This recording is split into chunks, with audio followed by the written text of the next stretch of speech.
Hindi na lang beauty queen kundi certified singer na rin si Sparkle star Michelle D dahil available na online ang kanyang debut single na Reyna. Ito rin ang first collab ng GMA Music at Star Music. Ang mensahe ng kanta sa chika ni Aubrey Carampel.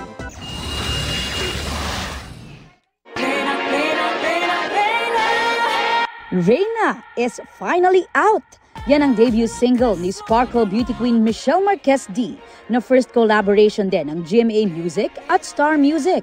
Sa kanyang post sa Instagram, isinare ni Michelle ang story behind the song nang nilaunch niya 2 years after her reign as Miss Universe Philippines 2023.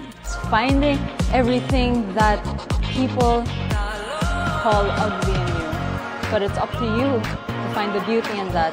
So that's not just beauty queens, not just drag queens, but everyone that feels like they are in their own right are Reyna also.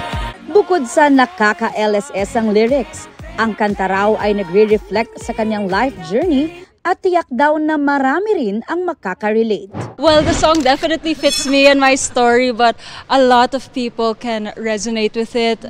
Hopefully, a lot of people feel empowered, and ultimately, sana people just have a great time and enjoy, what they've accomplished and who they can be. Ipinasilip ni Michelle sa GMA Integrated News ang photo shoot and behind the scenes ng soon-to-be-released music video.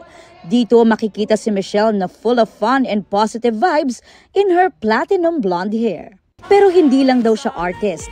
Bahagi rin daw siya ng creative process sa pagbuo ng single and music video. I'm so grateful that GMA and Sparkle, of course, and ABS-CBN Music really allowed me to, share my creative inputs also, share what I know would resonate to my audience or my family, which are also my fans. It's really been a really fun creative journey kasi, I do have a lot of inputs on how I execute my vision and that creative storytelling. Kaya I'm just happy that we're all just playing on our strengths.